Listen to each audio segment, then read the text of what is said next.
Hi guys, welcome back to my channel. It's me again, Fel Qatar Live. So guys, good morning and happy Friday to all of us. So guys, andito po ako ngayon sa Aspire Park. Matagal akong hindi nakabalik dito dahil yun nga no. Ilang weeks din ako nagstay at home lang kasi sobrang sakit ng ngipin ko guys. Tapos naiinis ako nung last day kasi last week magkwento muna tayo guys, no? Napakaganda ang puno. Yan, dito tayo. So last week guys, ito po yung front teeth ko is last year nakapasta na to, so natatanggal ano ba yun? Basta unti-unting nalalaglag yung pasta niya. So nung last week nagkasakit. So pumunta ako ng dentist at yun nga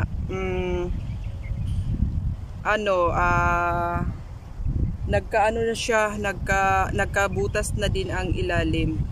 Tapos kahit anong toothbrush ko pa, hindi malinis yung nasa ilalim kasi may maliit na butas na hindi talaga makuha yung yung dumi. Kaya yun, sumasakit siya. Tapos nung last day, 3 days today, pumunta ulit ako sa doktor. Tapos nung pumunta ako, doktor, dentist, ganun, ibang dentist na naman yung nag-assist sa akin.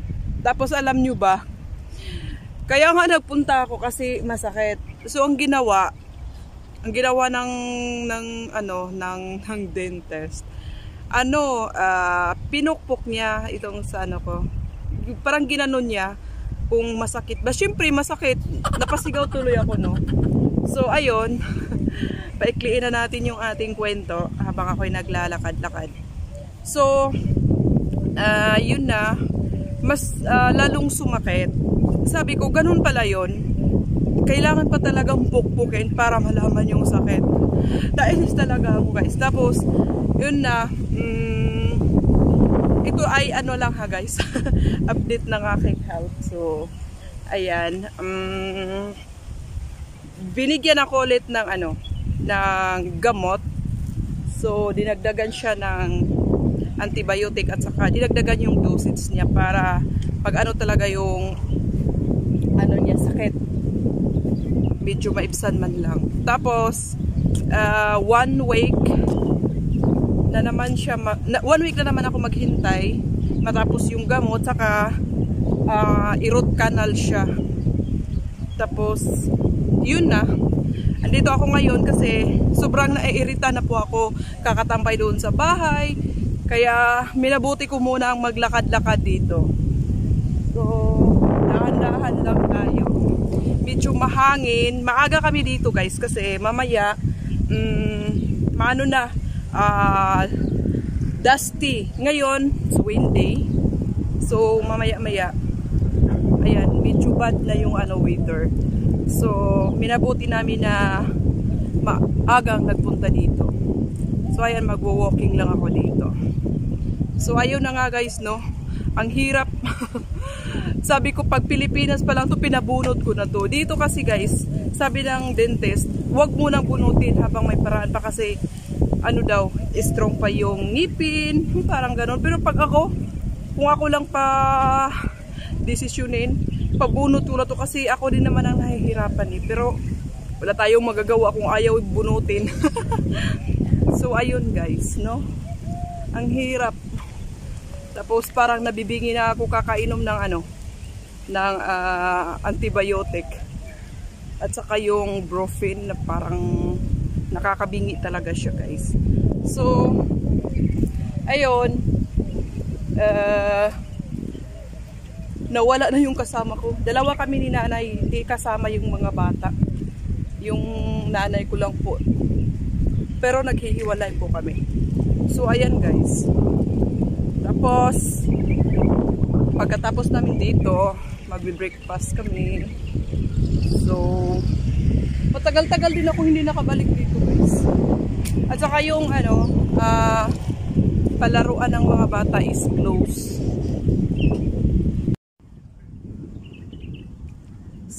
ayan na nga guys, no.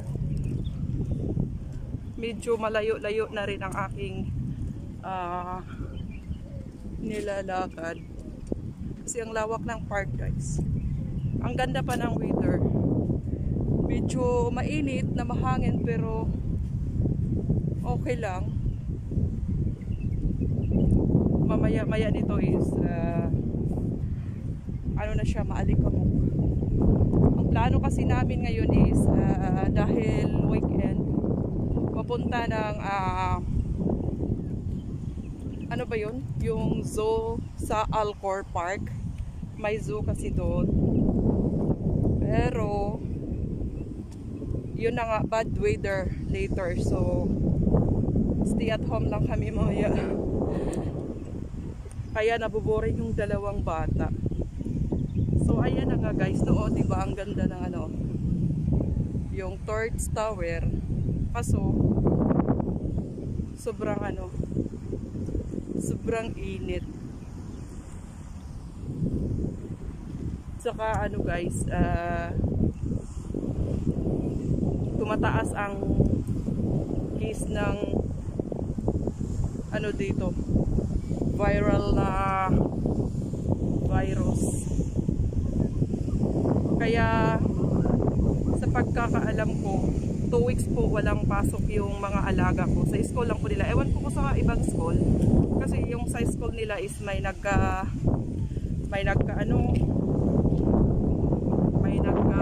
virus.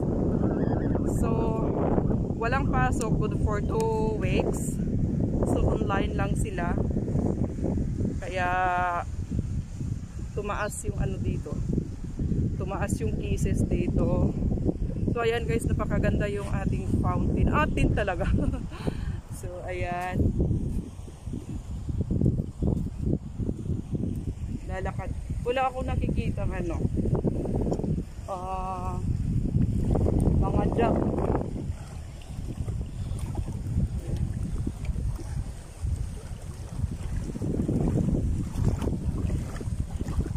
Wala ring ano, mga ibon.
So, ayan na guys, papauwi na po kami. So, grabe, ang tindi ng init kahit ano, alas 9 pa lang. Ayan o, tingnan nyo yung araw, sikat na sikat. So, ayan na guys, napakaganda oh. Napakaganda yung view. Ayan. Meron tayo ditong tubig. Lapit ng maubos. Ayan. So ayan na guys. Thank you for watching. See you on my next vlog and bye bye.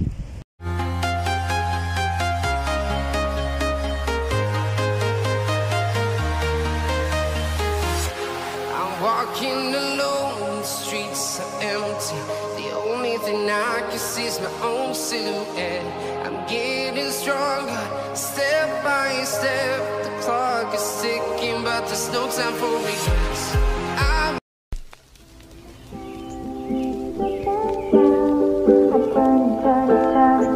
Turn it around, and all that I can see, just